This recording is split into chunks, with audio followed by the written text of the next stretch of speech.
नमस्कार, मैं हूं शुभम और आप देख रहे हैं द लीडर न्यूज। देखिए, बिहार के जमीन की खरीद बिक्री करने वाले तुरंत इस खबर को देख ले। इस वक्त की सबसे बड़ी खबर हम आपके सामने लेकर आए हैं। देखिए, बिहार में जमीन की रजिस्ट्री से जुड़ा एक नया नियम आने वाले 1 अप्रैल से लागू होने जा रहा है। जी, आप बिल्कुल ठीक सुन रहे हैं। देखिए, आपको बता दें कि बिहार की नीतीश सरकार ने जमीन की खरीद बिक्री में फर्जीवाड़े पर रोक लगाने के लिए सबसे बड़ा कदम उठा लिया है। आपको बता दें कि अब बिहार की जमीन के रजिस्ट्री के वक्त यानी निबंधन के समय पक्षकार की इच्छा के अनुसार सरकार संबंधित जमीन की अपडेट रिपोर्ट 10 दिनों के भीतर उपलब्ध कराएगी। जी, आप बिल्कुल ठीक सुन रहे हैं। और इसके साथ साथ 13 जानकारियां भी देनी होगी। देखिए, आपको बता दें कि नीतीश सरकार के इस फैसले से जमीन की खरीद बिक्री में फर्जीवाड़ा करने वाले लोगों के लिए यह खबर किसी भूचाल से कम नहीं है।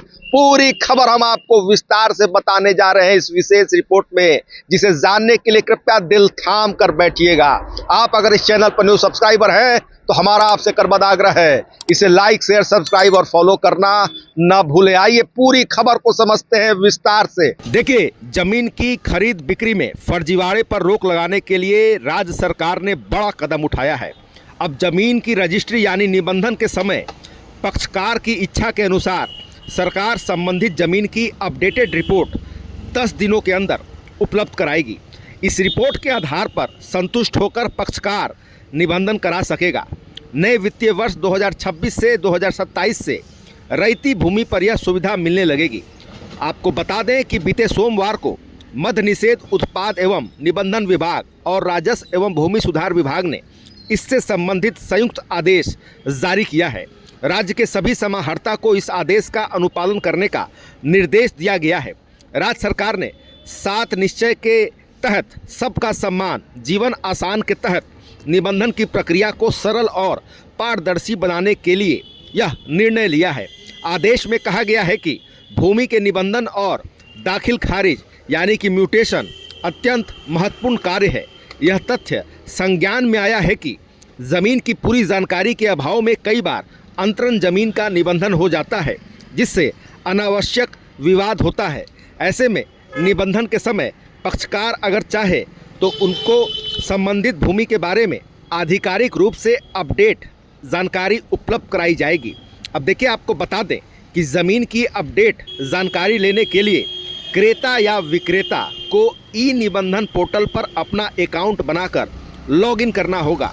आवेदक को ज़मीन से जुड़ी 13 तरह की जानकारी देनी होगी। इनमें निबंधन कार्यालय का नाम, अंचल, मौजा, थाना संख्या, खाता एवं खेसरा संख्या, भूमि का रकबा, चौहद्दी, जमाबंदी संख्या, जमाबंदी धारक का नाम, क्रेता का नाम, विक्रेता का नाम और भूमि का प्रकार बताना होगा।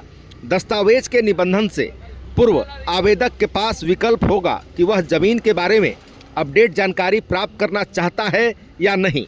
यदि क्रेता विक्रेता को ज़मीन की अपडेट जानकारी नहीं चाहिए होगी तो पूर्व की तरह उसके दस्तावेज का नियमानुसार निबंधन हो जाएगा। आपको बता दें कि भूमि के बारे में अपडेट जानकारी मांगे जाने का विकल्प चुने जाने पर भरी गई संपूर्ण जानकारी संबंधित अंचल अधिकारी यानी कि सीओ या राजस्व अधिकारी के लॉगिन में चली जाएगी।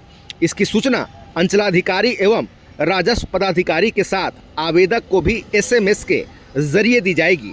सीओ अपने स्तर से ज़मीन की जानकारी की जांच पड़ताल करेंगे और भूमि की अपडेट रिपोर्ट पुनः पोर्टल पर अपलोड करेंगे। इसके लिए 10 दिनों की समय सीमा निर्धारित की गई है। 10 दिनों के अंदर सीओ ज़मीन की जानकारी आवेदक के लॉगिन के साथ SMS पर भी देंगे। अगर 10 दिनों के अंदर अपडेट जानकारी नहीं भेजी जाती है तो माना जाएगा कि आवेदक द्वारा भरी गई सूचना पूर्ण और यह स्वतः निबंधन के लिए ऑटो फॉरवर्ड हो जाएगा। कोर्ट के द्वारा अवरुद्ध जमीन, भू हदबंदी वाद से संबंधित जमीन, सरकारी जमीन आदि के निबंधन पर लगाई गई रोक का मिलान सॉफ्टवेयर में प्रविष्ट किए गए डाटा से निबंधन कार्यालय में किया जाएगा। तो आपने इस विशेष रिपोर्ट में देखा कि बिहार की जमीन के रजिस्ट्री का जो नया नियम जो 1 अप्रैल से लागू होने जा रहा है, उसके तहत कौन कौन सी बड़ी जानकारियां दी गई है। 13 जानकारी उपलब्ध करानी होगी और इसके साथ साथ पक्षकार की इच्छा के अनुसार सरकार संबंधित जमीनों की अपडेटेड रिपोर्ट 10 दिनों के भीतर उपलब्ध कराएगी। तो देखिए, बड़ी खबर निकलकर सामने आई है और जमीन की खरीद बिक्री में फर्जीवाड़ा करने वालों के अंदर भूचाल आ जाएगा। तो फिलहाल खबरों में इतना ही। बने रहिए दिलचस्प और बड़ी खबरों के लिए गैडर के साथ। आपको हमारा वीडियो पसंद आया हो तो लाइक शेयर कमेंट जरूर कीजिएगा। आपने अभी तक इस चैनल को सब्सक्राइब फॉलो नहीं किया है, कृपया तुरंत कर लें। धन्यवाद।